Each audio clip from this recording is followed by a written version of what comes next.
तो नमस्कार बंधु मैंने स्वागत करुच्ची आपणकर YouTube channel TS creative with TS को। तो बंधु मैंने आम थ्योरी क्लास रे आम ओडिया वर्णमाला कंप्लीट करें वन सेट वीडियो रे। तो आज तार क्वेश्चन आंसर डिस्कस करवा। मु आशा करी ये जो क्वेश्चन आंसर आपण मानक बहुत हेल्पफुल हम कहीं जो ओडिया वर्णमाला प्रत्येक एग्जाम रे आसे तार वर्णमाला पचार तार व्यंजन वर्ण केतोटी अच्छी स्वर वर्ण केतोटी अच्छी शुद्ध स्वर केतोटी अच्छी स्वर ध्वनि केतोटी अच्छी युड़ाक अनेक प्रश्न गुड़ाक पचारे। तो से सकाशे मुझे जो आपण भिडटा बनई तो मुझे विशेष ये आलोचना करी केवल क्वेश्चन आंसर करी जदि बहुत एक्सप्लेन करी तेरे ये भिडटा लंग हम। तेणुक आपड़ जब थ्योरी क्लास देखा चाहते तेज डिस्क्रिप्शन बॉक्स को जाइए आप थ्योरी क्लासटा देखिपारे तार लिंक तले दि जाइए। तेज चलतु आम आरंभ करवा ओडिया वर्णमालार किसी क्वेश्चन टोटाल 54टा क्वेश्चन अच्छी 54टा क्वेश्चन अच्छी। तो प्रथम क्वेश्चन है ओडिया वर्णमालार केतोटी वर्ण अच्छी 49 52 53 एवं 54 टोटाल केते अच्छी टोटाल हूँ ओडिया वर्णमाला 49टा अच्छी। तो तेज ए हूँ तार सठिक उत्तर।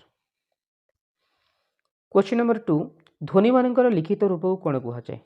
ध्वनि मानकर लिखित रूप को ये कौन कहुए? भाषा वर्ण लिपि ध्वनि। तेबे तार सठिक उत्तर कौन हम? तार सठिक उत्तर हूँ आपणकर बी वर्ण हम। तार सठिक उत्तर हूँ वर्ण। तेबे ये जो भाषा क्या कहुए लिपि क्या कहुए वर्ण क्या कहुए ध्वनि क्या कहुए तो मु प्रीवियस क्लास रे कही देछि मु जोड़ा शब्द हुए ताकू ध्वनि कहुए एवं ध्वनि मानकर लिखित रूप को वर्ण कहुए।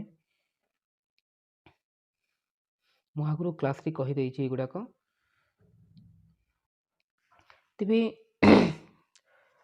3 नंबर प्रश्न हूँ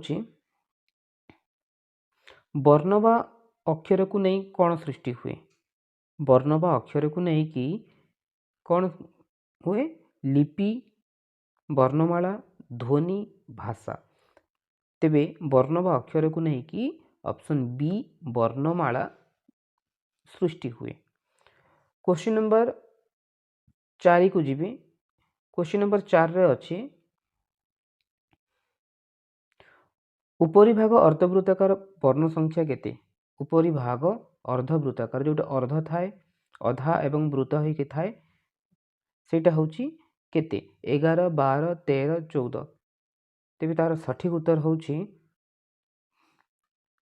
सी 13टी। तो एगुड़ा प्रश्न तो आसेनी आपण मानकर एगुड़ाक आपण स्किप करें ना मुझे स्किप कर दूची। देखंतु क्वेश्चन नंबर 5।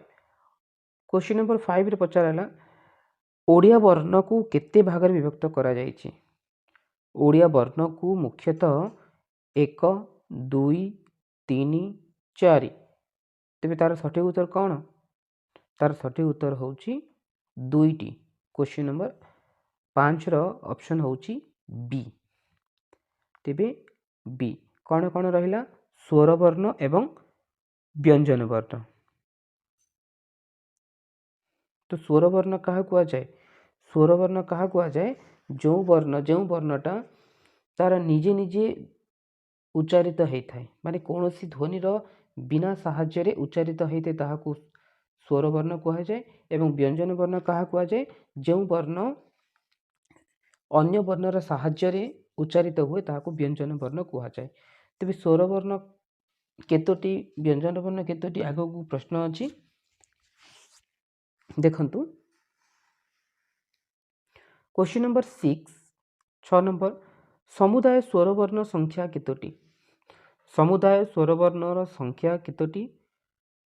10 11 12 13। तेबे 6 नंबर प्रश्नर उत्तर होची ऑप्शन नंबर बी समुदाय स्वर वर्ण संख्या होची 11टी। तेबे 11 भितर स्वर ध्वनि केतोटी अछि? स्वर ध्वनि केतोटी अछि एवं शुद्ध स्वर केतोटी अछि देखंतु स्वर ध्वनि होउची इट बहुत इंपोर्टेंट क्वेश्चन स्वर ध्वनि होउची 8टी एवं शुद्ध स्वर होउची 6टी एटा मन रखंतु ठीक अछि तापरे ए जो उच्चारण अनुसार स्वर वर्ण मानक केतोटी श्रेणी विभक्त करा जायछि एटा दुईटी हर्ष स्वर एवं दीर्घ स्वर हर्ष स्वर रे कौन आसे हर्ष स्वर कौन अ इ उ होउची हर्ष स्वर मु लिखि दिए हर्ष स्वर होउची अ इ एवं उ होउची हर्ष स्वर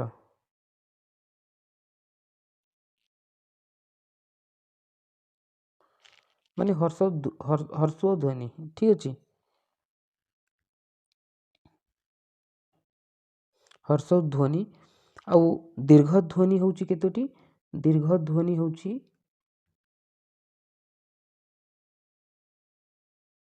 दीर्घ ध्वनि कौन रहिला जोड़ा छाड़ी हैला माने आ दुर्घई दुर्घौ रु तो आसीबनी ए हबो ओई हबो ओ हबो औ हबो तो केतेटा रहिला दीर्घ ध्वनि होउची 1 2 3 4 5 6 7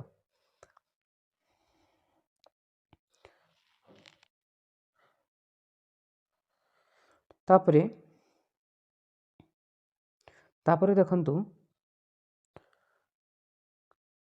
क्वेश्चन नंबर 7 रे अछि निम्नोक्त मध्यरु दुई स्वर ध्वनि किए दुई स्वर मु एटा थ्योरी क्लास रे कहिछि दुई स्वर मु आगु कहिली जे स्वर ध्वनि केतोटी अछि स्वर ध्वनि टोटल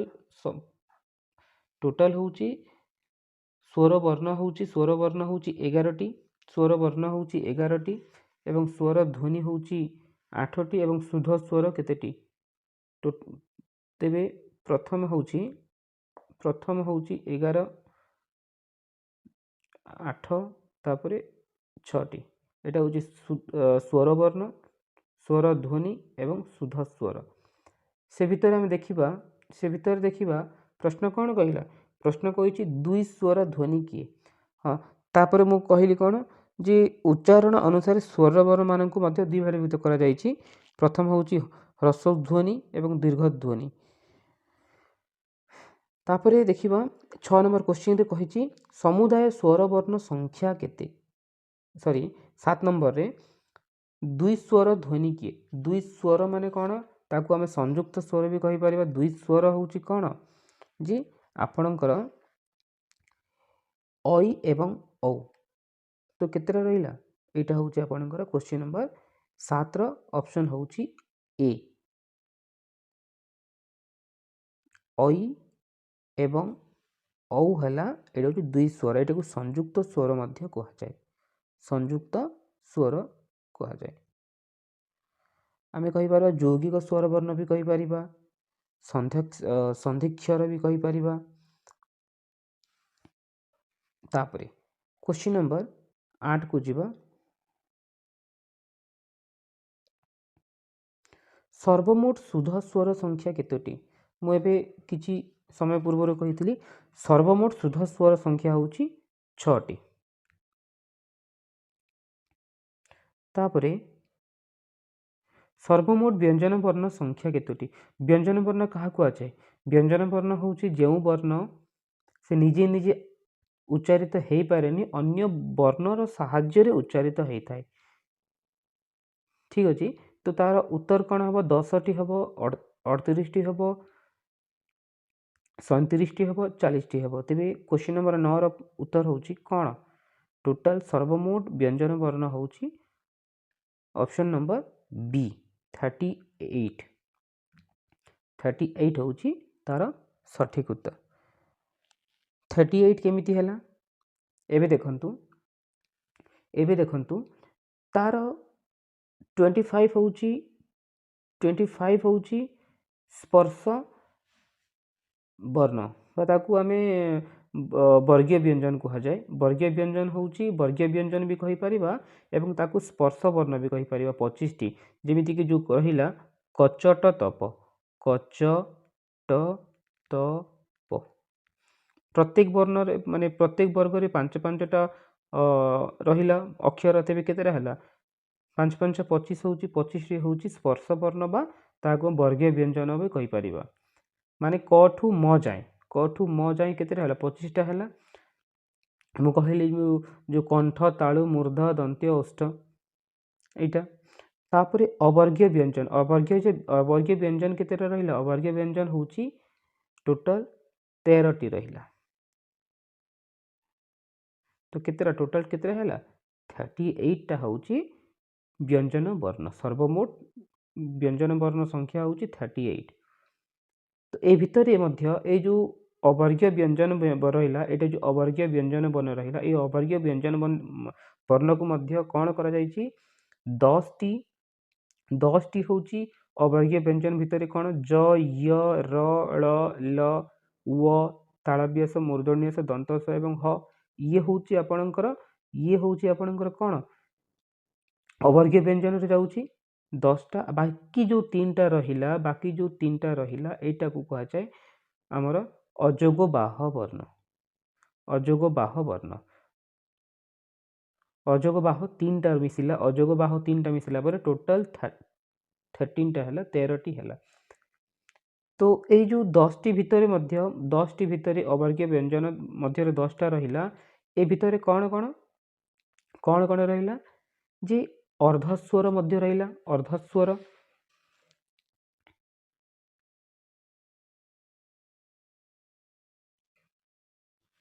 अर्धस्वर कोन रहिला ज य र ळ ल एवं व। तेबे अर्धस्वर केते रहिला आपण लिखि दियंतु एटा 6 टी रहिला।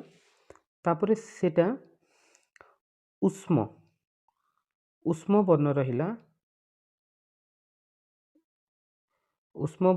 कोन तालव्यस मूर्धन्यस दंतस एवं ह एटा होची 4टी रहिला। एटा होची 4टी रहिला एटा होची 6टी रहिला। तार माने टोटल केते हैला टोटल 10 टी हैला अवर्गीय व्यंजन। तेबे अजोग बाह 3टा मिसिला अजोग बाह माने आपण जानि छंती अजोग बाह माने होउची आपणकर अनुस्वर विसर्ग एवं चंद्रबिंदु एटा को अजोग बाह कहा जाय। अजोग बाह कहा जाय। तो आपण माने बुझिथिबे। तो एगुड़ा आलोचना कले भिडियोटी बहुत लेंथी हो बहुत लंबा हो तेणुक मुझे तार क्वेश्चन आंसर केवल डिस्कस करी जोटा इंपोर्टेंट से गुड़ाक मुझे डिटेल्स आपको बुझेबी।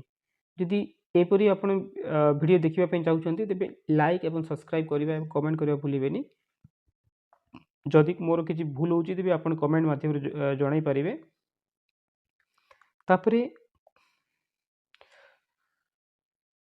सर्वमोट वर्गीय व्यंजन संख्या केते सर्वमोट वर्गीय व्यंजन एवं जो कही मु टोटल माने वर्गीय व्यंजन अवर्गीय व्यंजन दुईटा रहा व्यंजन वर्ण को दुई भाग विभक्त करा जायछि। गोटा होची वर्गीय व्यंजन आ गोटा होची अवर्गीय व्यंजन। तेबे वर्गीय व्यंजन होची केतोटी 25 26 37 38 टोटल केतोटी आपण जानिथिबे टोटल होची 25 T. Very good thank you.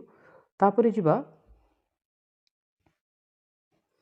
Question number 11 अजोग बाह वर्ण संख्या केतोटी। अजोग बाह जो कहली चंद्रबिंदु अनुस्वार और विसर्ग 3टा रहिला। तेबे ऑप्शन नंबर केते हबो ऑप्शन नंबर 3 हबो। ठीक अछि। तापरे जिबा क्वेश्चन नंबर 12 को जिबा। क्वेश्चन नंबर 12 रे कौन कहला क्वेश्चन नंबर 12 अच्छी कौन जी अवर्गीय व्यंजन संख्या केते अवर्गीय व्यंजन संख्या होची 10 11 12 एवं 13 अवर्गीय व्यंजन टोटाल आम अवर्गीय व्यंजन संख्या आम जानी कौन आम अवर्गीय व्यंजन हूँ आम 10टा पढ़ीछु आम से भितर पुणी 3टी एड है अजोग बाह अर्थात केतेटी है 13टी तब ऑप्शन नंबर केते डी तो डी हूँ तार सठिक उत्तर अवर्गीय व्यंजन संख्या हूँ 13 तापर देखंतु स्वर वर्ण रे क्वेश्चन नंबर 13 स्वर वर्ण रे उच्चारित स्वर ध्वनि गुड़िकर संख्या केते स्वर वर्ण क्या कुआ जाए जो वर्ण निजे निजे बा से निजे आपे से निजे उच्चारित हुए ताको स्वर वर्ण कहा जाए तो स्वर ध्वनि गुड़ाक संख्या केते स्वर ध्वनि मु कहिथिली स्वर ध्वनि होउची 8टा शुद्ध स्वर होउची 6टा एवं स्वर वर्ण होउची 11 मन रखंतु 11 8 एवं 6 ये होउची स्वर ध्वनि ये होउची ध्वनि सॉरी ये होउची स्वर वर्ण ये होउची ध्वनि ये होउची शुद्ध स्वर तापर देखंतु तो तेबे कौन 13 नंबर क्वेश्चन आंसर कौन हम आंसर हम स्वर ध्वनि गुड़िकर संख्या कहला तेबे आखि बुझिकी आपण क्वेश्चन नंबर 13 रो ए ऑप्शन टिक करिवे क्वेश्चन नंबर 14 रो कौन कहला मिश्रित पर्याय वर्ण संख्या केतोटी मिश्रित क्वेश्चन नंबर 14 क्वेश्चन नंबर 14 रो आंसर कौन 1 2 9 एवं 3 तेबे आपणकर सठिक उत्तर कौन हो पारे तो मिश्रित पर्याय वर्ण संख्या होची आपणकर 9टी तो क्वेश्चन नंबर 13 रो सी होची तार सठिक उत्तर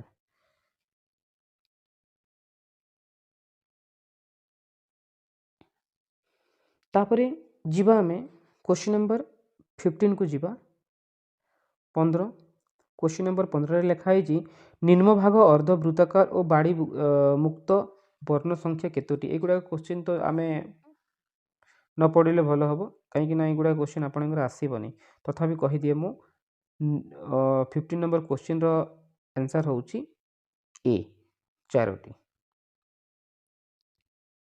तापरे मनुष्य कंठोच्चारित ध्वनि गुड़िकर लिखित रूप बा लिपि संकेत को कौन कह जाए यहाँ 16 नंबर केते तार A B C D A रे अच्छी वर्ण बा अक्षर बी रे अच्छी लेखा सी रे चित्र एवं डी रे पद तेरे तार सठिक उत्तर होची ए वर्ण बा अक्षर कह जाए क्वेश्चन नंबर 17 ओडिया वर्णमाला रे केतोटी खंड ध्वनि ग्राम रही खंड ध्वनि ग्राम तेबे तार उत्तर कौन हम 45 39 49 50 तो तार सठिक उत्तर होची ऑप्शन नंबर बी 39 टी अच्छी ओडिया वर्णमाला रे केतोटी खंड ध्वनि ग्राम अच्छी 39 टी अच्छी मु जोटा इंपोर्टेंस सेगुड़ा को आपको एक्सप्लेन करी डिटेल्स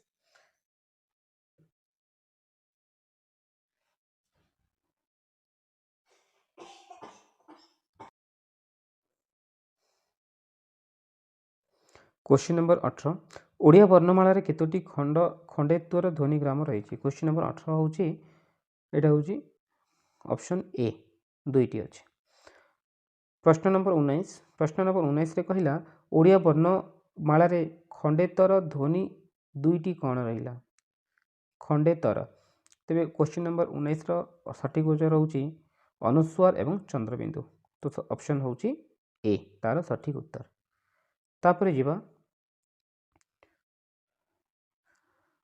प्रश्न होची 20 प्रश्न नंबर 20 रे कहला ओडिया वर्णमाला अंतर्गत समस्त ध्वनि को सेगुड़िकर प्रकृति अनुसार केतोटी श्रेणी रे विभक्त करा जायछि तार प्रकृति होची 3 2 4 5 तो तार सठिक उत्तर हम दुईटी तार सठिक उत्तर होउची 2टी। ओडिया वर्णमाला अंतर्गत समस्त ध्वनि को सेगुड़िकर प्रकृत अनुसार केतोटी श्रेणी विभक्त करा जायछि कौन कौन 2टी स्वर वर्ण एवं व्यंजन वर्ण। तापरे प्रश्न नंबर 21 जो ध्वनि गुड़िकर अन्य ध्वनिर बिना साहाय्य एकाकी उच्चारित हो पारती से गुड़ाक क्यों ध्वनि कहुए।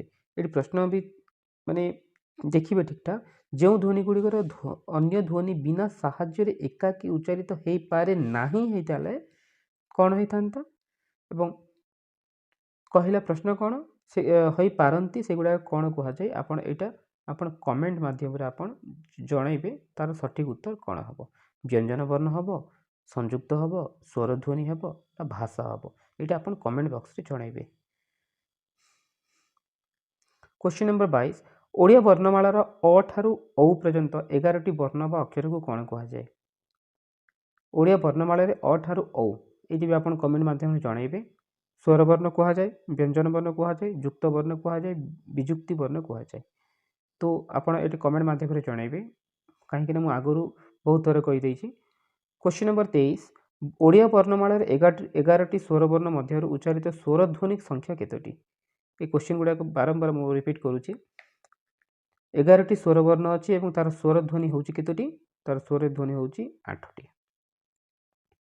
देन जीवा क्वेश्चन नंबर 24 को ओडिया वर्णमालार 8टी स्वर ध्वनि मध्य केतोटी शुद्ध स्वर कहला से जो 8टी स्वर ध्वनि रहा से 8टी स्वर ध्वनि मध्य तार शुद्ध स्वर केतोटी रहा शुद्ध स्वर हूँ आपणकर केतोटी रहा 6टी रहा। तो शुद्ध स्वर हूँ 6टी।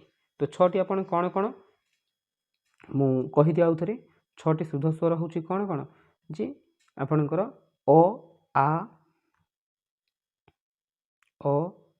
आ इ उ ए एवं ओ ये हूँ शुद्ध स्वर। जो दुईटा रहिला अई एवं औ ए दुईटा को कहुए यौगिक स्वर बा दुई स्वर ध्वनि कहुए दुई स्वर बा ताकू संयुक्त भी कहि परिबा आमे संयुक्त स्वर भी कहि परिबा आमे माने टोटल 6 2 8टा है कि नहीं। तो तापर देखिबा क्वेश्चन नंबर 25 को जीवा ओडिया वर्णमाला 8टी स्वर ध्वनि मध्य केतोटी संयुक्त स्वर मुझे कही संयुक्त स्वर हूँ 2टी संयुक्त स्वर 2टी कौन कौन आपड़ एबे जस्ट आगु कहली से संयुक्त स्वर को आप कमेंट माध्यम जनइबे। क्वेश्चन नंबर 25 कौन हम तापर क्वेश्चन नंबर 26 रे जो ध्वनि गुड़िक स्वर ध्वनिर बिना साहाय्य एकाकी उच्चारित हो पारती ना से गुड़ा क्यों ध्वनि कहुए। ऑप्शन अच्छी ए युक्त व्यंजन बी अच्छी संयुक्त सी अच्छी व्यंजन एवं डी अच्छी स्वर। ये कौन कहला उच्चारित हो पारती नहीं तेज तार सठिक उत्तर कौन हम आपणकर सी तार व्यंजन वर्ण। तापर क्वेश्चन नंबर 27 जिह्वार विभाग दृष्टि ओडिया स्वर ध्वनि गुड़ी को केते भाग विभक्त करा जायछि। तेबे 27 हूँ केते जिह्वार विभाग दृष्टि ओडिया स्वर ध्वनि गुड़ी को केते भाग विभक्त करा जायछि। एटा हूँ तार ऑप्शन ए हम तीनोटी करा जायछि। मु तार कहि दउछि केमिति कौन कौन तीनोटी हैला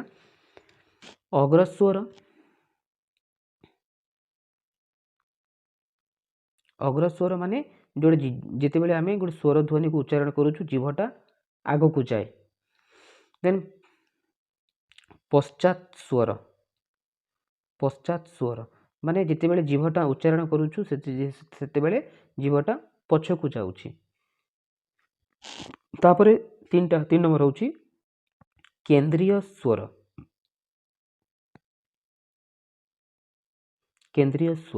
तार अर्थ कौन जिते बेले आमे जो स्वर ध्वनि गुड़ाक उच्चारण करूछु जिह्वार केंद्र ऊपर को जाउछु ऊपर को उठुछि।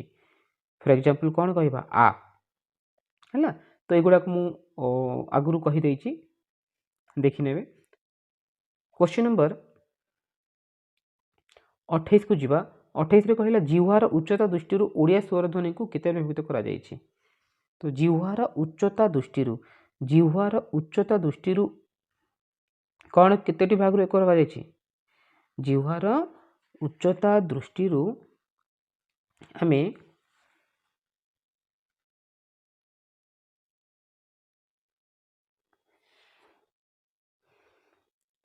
चारोटी भाग विभक्त करा जायछि जिह्वार उच्चता दृष्टि चारि भाग विभक्त करा जायछि गोटे होछि संवृत अर्धसंवृत विवृत एवं अर्धविवृत एगुड़ाक आसबनी से भी तेरे तापर जीवा क्वेश्चन नंबर 29 ओष्ठ द्वयर अवस्थित दृष्टि ओडिया स्वर ध्वनि को केते भाग विभक्त करा जायछि तार सठिक उत्तर होछि 2टी। देन परवर्ती प्रश्न होछि आ ई ए की प्रकार ध्वनि एटा बहुत इंपोर्टेंट क्वेश्चन गुड़ाक डिस्कस करबा आमे ध्वनिर परिचय गुड़ाक आ ई ए एटा होछि की प्रकार ध्वनि कहला तो तार सठिक उत्तर हम अगोलाकृत एटा होछि अगोलाकृत होछि तार सठिक उत्तर। देन परवर्ती प्रश्न होछि 31 अ ई ओ एहा की प्रकार ध्वनि कहला तो अ ई ओ होछि की प्रकार ध्वनि 31 नंबर प्रश्न 31 नंबर प्रश्नर उत्तर होछि आपणकर गोलाकृत देखंतु आपण जेते बेले उच्चारण करूछंती आ ई ए एटा की प्रकार होछि अगोलाकृत होछि एवं गोलाकृत माने राउंड केते राउंड सर्कल केते हबो अ ई ओ एगुडा को राउंड सर्कल होछि ई होछि ई देखंतु ए जो ई होछि अगोल भी हो पारुछि और गोलक भी हो पारुछि तापर देखंतु परवर्ती प्रश्न होछि 32 ऐ एवं औ की प्रकार ध्वनि एटा को आमे कहि परिबा संयुक्त स्वर ध्वनि तो 32 रो आंसर होछि ऑप्शन नंबर बी। 33 रे रहिल कहिला 33 रे रहिला जिह्वार अवस्थिति दृष्टि ई ए की प्रकार स्वर ध्वनि जिह्वार अवस्थित दृष्टि मु जो कही जिह्वार विभिन्न अंश कही जिह्वार आम जो भाग कर अग्रस्वर पाश्चात स्वर एवं तार केंद्रीय स्वर कही तो से भितर ई एवं ए यहाँ आप जो उच्चारण करुँच तेबे उच्चारण करने समय आपणकर कौन हो जिह्वाटा आग को जाऊँगी देखु जिते जिह्वा आग को जाऊँगी से अग्रस्वर हम पाश्चात स्वर केतेबेले हबो जेतेबेले आपणकर अग्रस्वर एटा उत्तर किंतु पाश्चात स्वर केतेबेले हबो जेतेबेले आपणकर जीव पछकु जीव तार आमे कहि परिबो अ उ ओ ये होची तार पाश्चात स्वर वक्र स्वर बा तार वक्र स्वर जे जेटा कि ट्विस्ट हुए हमर टंगटा ट्विस्ट हुए मोड़ी हुए। परवर्ती प्रश्न होची 34 जिह्वार अवस्थिति दृष्टि अ उ ओ एटा की प्रकार ध्वनि एबे जो पूर्व कहली एटा होची पाश्चात स्वर जिह्वार अवस्थित दृष्टि आ की प्रकार स्वर ध्वनि कहला जिह्वार अवस्थित दृष्टि आ की प्रकार आ होची की प्रकार एटा होची केंद्रीय एटा होची केंद्रीय स्वर ध्वनि।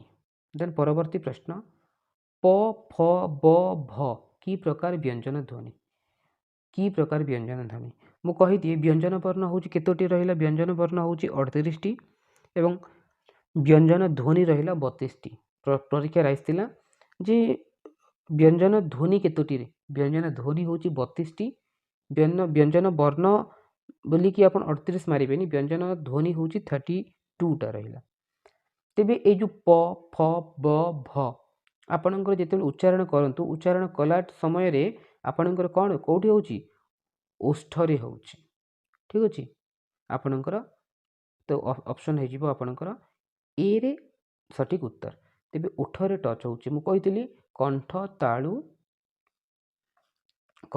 तालु मूर्धन्य दंत एवं ओष्ठ खतम दाओ जो मुझे आपको ट्रिक कही खतम दाओ ये मन रखु खतम दाओ है खतम को आप ख को क करदेवे खाली ट्रिक हूँ खतम दाओ दाऊ को मारिदेवा आम है दाऊ को खत्म करवा आम तो खत्म हूँ क रे आप कंठ कहींपारे त हूँ तालु म हूँ मूर्धन्य दा हूँ दांत एवं ओ हूँ ओष्ठ कचट तप ठीक अच्छे क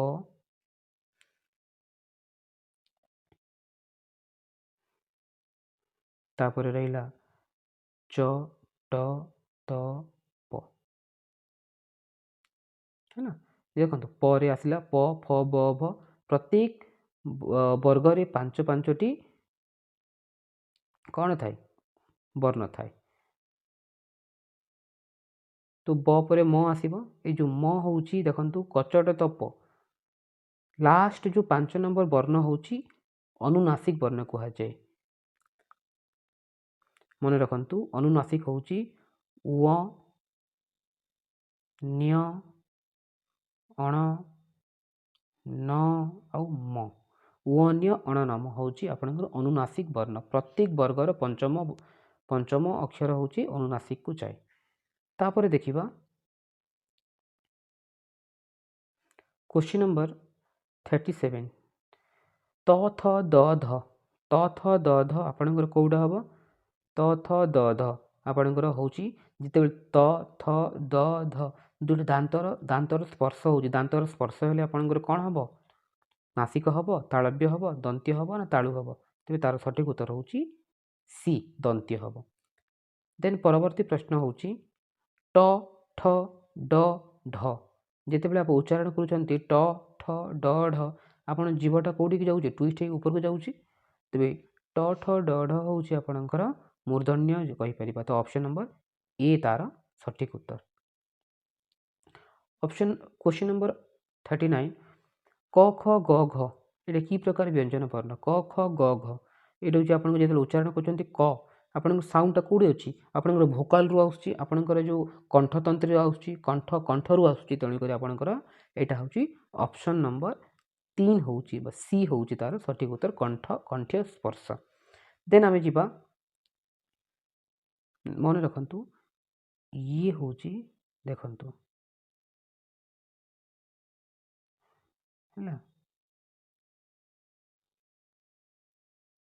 ये हूँ कंठ ये हूँ कंठ ये हूँ ओष्ठ ये जो दुईटा ओष्ठर मिश्रण रे ओष्ठ हुए ता ऊपर दांत अच्छी ये दांत टच हेले दंत हुए ठीक अच्छे यहीटा हूँ मूर्धन्य है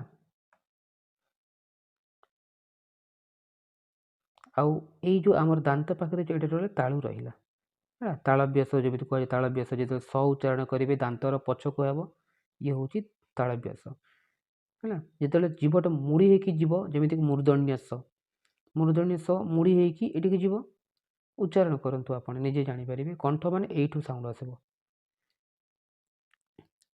तापर क्वेश्चन नंबर 40 कहला च छ ज झ आप निजे उच्चारण कर च है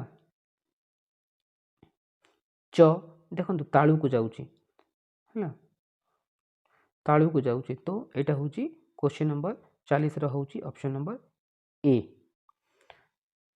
तापर जी 41 म एक कि प्रकार ध्वनि म एक कि प्रकार ध्वनि कहला तो म एक एवं तो पढ़ी आम म जो उच्चारण कर ओष्ठ को छुँचे तेरे तार सठिक उत्तर हूँ सी तापर जी 42 हूँ 42 तार 42 प्रश्न हूँ न एक कि ध्वनि न हूँ एक आपणकर दंत्य तो तार सठिक उत्तर हूँ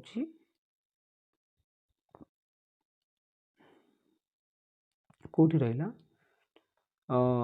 बश्य नासिक बा आम कहीपर नासिक माने दंत्य तो कहबानी आम यहाँ को जेहेतु आम त वर्ग अच्छी त वर्ग जेहेतु पंचम वर्ग तो पंचम वर्ग मुझे कही कौन पंचम वर्ग हूँ नासिक तो नास को नासरंध्र को जाऊँगी तेणुक 42 ହେଉଛି ଅପସନ୍ ନମ୍ବର ଏ କୁ ଯିବ। ଅଣ ଅଣ ହେଉଛି କ'ଣ? ଅଣ ହେଉଛି ଏଇଟା କହିଲି ଟ ବର୍ଗରେ ଯାଏ। ଯଦି ଟ ବର୍ଗ ହଉ କ ବର୍ଗ କଚଟ ତପ ବର୍ଗରେ ଥିବ ଏବଂ ତାହା ପଞ୍ଚମ ନମ୍ବର ବର୍ଣ୍ଣକୁ ଯାଏ, ଫିଫ୍ଥ ନମ୍ବର 5 ନମ୍ବର ଅକ୍ଷରକୁ ଯାଏ, ତେବେ ସେଇଟା ଅନୁନାସିକ ହୁଏ। ତେବେ ଏଇଟା ବି ମନେ ରଖନ୍ତୁ ମୂର୍ଧନ୍ୟ ନାସିକ କୁହାଯାଏ। ଏଇଟାକୁ ମୂର୍ଧନ୍ୟ ନାସିକ। ମୂର୍ଧନ୍ୟ ଆପଣ ମନେ ରଖନ୍ତୁ ଟ ହେଉଛି ଗୋଟେ ମୂର୍ଦ୍ଧା, ତେବେ ତାହାକୁ ନାସିକ ହେଉଛି ନ୍ୟ ଅଣନମ। ତାପରେ ଦେଖନ୍ତୁ ଉଅ ମଧ୍ୟ ସେମ୍। ଆପଣ କମେଣ୍ଟରେ ଜଣାଇବେ ହେଉଛି କ'ଣ? ଦନ୍ତସ। ଦନ୍ତସ ଏକ କି ପ୍ରକାର ଧ୍ୱନି? ଦନ୍ତସ ହେଉଛି ଆପଣଙ୍କର ଦନ୍ତସ କଣ୍ଠ, ସ୍ପର୍ଶ, ଓଷ୍ଠ, ବଶ୍ୟ, ସଂଘର୍ଷ, ତାଳୁ। ତେବେ ଆପଣ ଯେତେବେଳେ ସ କହିବେ ଦନ୍ତସ କୁହାଯାଏ। ଦନ୍ତସ ମାନେ କ'ଣ? ଦନ୍ତକୁ ବୁଝାଉଛି। ତେବେ କ'ଣ ହେବ? ତ କ୍ୱେଶ୍ଚିନ୍ ନମ୍ବର 45 ହେଉଛି ଆପଣଙ୍କର ସି, ବଶ୍ୟ ସଂଘର୍ଷୀ ହେଲା। ତାପରେ ଦେଖନ୍ତୁ କ୍ୱେଶ୍ଚିନ୍ ନମ୍ବର 46 ହ ଏକ କି ଧ୍ୱନି? ହ ଏକ ବହୁତ ଇମ୍ପୋର୍ଟାଣ୍ଟ କ୍ୱେଶ୍ଚିନ୍। ପରୀକ୍ଷାରେ ହଟା ଆସେ, ସଟା ଆସେ ଏବଂ ଲଟା ଆସେ। ମୁଁ ଆଜି ଲଟା ତଳେ ଲେଖା ହେଇଛି କହିଦେଉଛି। ହ ଏକ କାକଲ୍ୟ ସଂଘର୍ଷୀ କୁହାଯାଏ। ହ ଏକ କାକଲ୍ୟ ସଂଘର୍ଷୀ। ବହୁତ ଇମ୍ପୋର୍ଟାଣ୍ଟ କ୍ୱେଶ୍ଚିନ୍ଟା ଏଇଟା। ତାପରେ ଆସିବ ଲ। ଲ ଏକ କି ଧ୍ୱନି? ଲ ଏକ ସଂଘର୍ଷୀ, ଲୋଡ଼ିତ, ବଶ୍ୟ ପାର୍ଶ୍ୱିକ ବା ତାଳୁ। ତ 47 କ୍ୱେଶ୍ଚିନ୍ ନମ୍ବର କ'ଣ? ଏଇଟା ହେଉଛି ପାର୍ଶ୍ୱିକ କୁହାଯାଏ। ଏଇଟା ହେଉଛି ଅପସନ୍ ନମ୍ବର ସି, ତାର ସଠିକ୍ ଉତ୍ତର 47। ଲ ଏକ ବଶ୍ୟ ପାର୍ଶ୍ୱିକ କୁହାଯାଏ। ତାପରେ ଯିବା କ। କ ଏକ କି ଧ୍ୱନି? କ ଏଇଟା ହେଉଛି କ'ଣ? 48 ହେଉଛି ମୂର୍ଧନ୍ୟ ପାର୍ଶ୍ୱିକ କୁହାଯାଏ। କ ଏକ ମୂର୍ଧନ୍ୟ ପାର୍ଶ୍ୱିକ ଧ୍ୱନି। ତାପରେ ଯିବା କ୍ୱେଶ୍ଚିନ୍ ନମ୍ବର 48, 49 କୁ ଯିବା। 49ରେ କହିଲା ର ଏକ କି ଧ୍ୱନି? ର ଏକ ଆପଣଙ୍କର କଣ୍ଠ୍ୟ, ଓଷ୍ଠ୍ୟ, ବଶ୍ୟ, ଲୋଡ଼ିତ, ତାଳବ୍ୟ ଏବଂ କାକଲ୍ୟ। ତେବେ ତାର ସଠିକ୍ ଉତ୍ତର ହେଉଛି ଅପସନ୍ ବି ହେଉଛି ତାର ଉତ୍ତର, ବଶ୍ୟ ଲୋଡ଼ିତ। ର ଏକ ବଶ୍ୟ ଲୋଡ଼ିତ। ମୁଁ ଏଇଟାକୁ ଆପଣଙ୍କୁ ଦେଇଦେବି। ତେବେ କ ଠାରୁ ମ ପର୍ଯ୍ୟନ୍ତ 25ଟି ବ୍ୟଞ୍ଜନ ବର୍ଣ୍ଣକୁ କେଉଁ ବ୍ୟଞ୍ଜନ କୁହାଯାଏ? ଏଇଟା ମୁଁ କହିଥିଲି। ଏଟାକୁ ସ୍ପର୍ଶ ବି କହିପାରିବ ଏବଂ ଏହାକୁ ଆପଣ ବର୍ଗ୍ୟ ବ୍ୟଞ୍ଜନ ବି କହିପାରିବେ। ତେବେ ତାର ସଠିକ୍ ଉତ୍ତର ହେଉଛି କ୍ୱେଶ୍ଚିନ୍ ନମ୍ବର 50ର ଏ। ତ ପରବର୍ତ୍ତୀ ପ୍ରଶ୍ନ ହେଉଛି ଘୋଷ ବା କମ୍ପନ ଦୃଷ୍ଟିରୁ ବ୍ୟଞ୍ଜନ ବର୍ଣ୍ଣଗୁଡ଼ିକୁ କେତେ ଭାଗରେ ବିଭକ୍ତ କରାଯାଇଛି? ଘୋଷ ବା କମ୍ପନ ଦୃଷ୍ଟିରୁ ବ୍ୟଞ୍ଜନ ବର୍ଣ୍ଣଗୁଡ଼ିକ 2 ଭାଗରେ ବିଭକ୍ତ କରାଯାଇଛି, 4, 6 ଏବଂ 5। ତ 51 କ୍ୱେଶ୍ଚିନ୍ ନମ୍ବର। ତେବେ 51 ପ୍ରଶ୍ନର ହେଉଛି କ୍ୱେଶ୍ଚିନ୍ ନମ୍ବର 51ର ଅପସନ୍ ହେଉଛି ଏ, 2ଟି। ଘୋଷ ବା କମ୍ପନ ମାନେ ଅଘୋଷ, ସ୍ୱଘୋଷ। ଅଘୋଷ କାହାକୁ କୁହାଯାଏ? ଆପଣ ଅଘୋଷ, ଏ ଯେଉଁ ଗୋଟେ ଟ୍ରିକ୍ ଅଛି ଅଘୋଷ। ଆପଣ ଯେଉଁ ବ୍ୟଞ୍ଜନ ଧ୍ୱନିରେ ଉଚ୍ଚାରଣ କଲା ସମୟରେ ଆପଣ ସ୍ୱର ତନ୍ତ୍ରୀରେ କମ୍ପନ ସୃଷ୍ଟି ହୁଏ ନାହିଁ, ସେଟାକୁ ଅଘୋଷ କୁହାଯାଏ। ଅଘୋଷ କେମିତି ଜାଣିପାରିବେ ଆପଣ? ଅଘୋଷ ହେଉଛି ଆପଣଙ୍କର ପ୍ରତ୍ୟେକ ବର୍ଗର ପ୍ରଥମ 2ଟି ବର୍ଗ କ ଏବଂ ଖ, ଏଇଟା ହେଉଛି ଅଘୋଷ। ଅଘୋଷ ହେଉଛି କଚଟ ତପ ରହିଲା। ଏ କଚଟ ତପର କ ଏବଂ ଖ, ଇ 2ଟା ହେଉଛି ଆପଣଙ୍କର ଅଘୋଷ। ବାକି ରହିଲା କେତେ? 2 ମାନେ 3, 4। ଏଇଟା ହେଉଛି 3, 4 ହେଉଛି, ଏଇଟା ହେଉଛି 1 ଆଉ 2 ଆଉ 3 ଆଉ 4। 3, 4 ରହିଲା କ'ଣ? ଗ ଏବଂ ଘ। ଇ ଗ ଘ ହେଉଛି ଆପଣଙ୍କର ସଘୋଷ ହେଲା। ଏଇଟା ହେଉଛି ବଢ଼ିଆ। ଅଘୋଷକୁ ମନେ ପକାଇବେ ଏବଂ ସଘୋଷକୁ ମନେ ପକାଇବେ। ଅଘୋଷ କାହାକୁ କୁହାଯାଏ? जे आपण व्यंजन ध्वनि उच्चारण समय स्वरतंत्री कंपन सृष्टि हुए नहीं एवं सघोषरे कौन हुए सृष्टि हुए जितेबाला आपण उच्चारण करेंगे व्यंजन वर्ण से आपणकर सृष्टि हे माने कंपन सृष्टि हे तो एक दुई एक आउ दुई वर्ग क ख तीन चार हूँ सघोष तापर आम जा आपणकर क्वेश्चन नंबर 53 ओडिया भाषा रे अभिन्न अन्य समस्त स्वरवर्ण जो सांकेतिक रूप बा चिन्हर प्रचलन हुए सेगुड़ा कौन कहुए 53 क्वेश्चन नंबर ये हूँ ऑप्शन बी मात्रा कहुए। क्वेश्चन नंबर लास्ट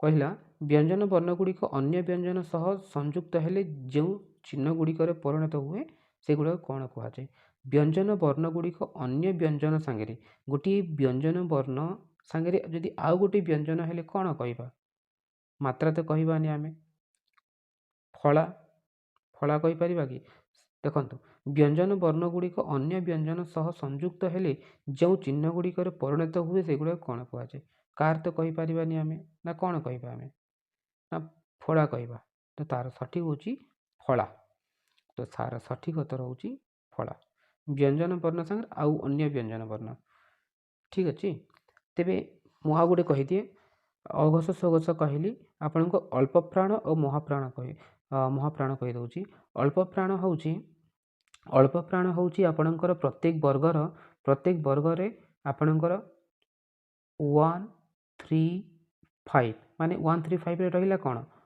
क वर्ग माने क वर्ग रे क रहिला तापरे ग रहिला एवं व रहिला एटा को आपणकर अल्प प्राण कहुए। महाप्राण कौन कहुए महाप्राण माने अल्प प्राण माने कौन जो वर्ण गुड़िकर उच्चारण अल्प वायु निर्गत हुए अल्प वायु बाहर एवं अल्प प्राण कहुए को अल्प कहुए एवं महा माने कौन जोटा कि महान अधिक अधिक वायु निर्गत हुए जिते आम वर्ण गुड़ाक उच्चारण करूँ से रहा के 2 एवं 4 रहा ये 2 एवं 4 हूँ आपणकर महाप्राण। तो प्रश्न आसे गोटे दे एग्जांपल ब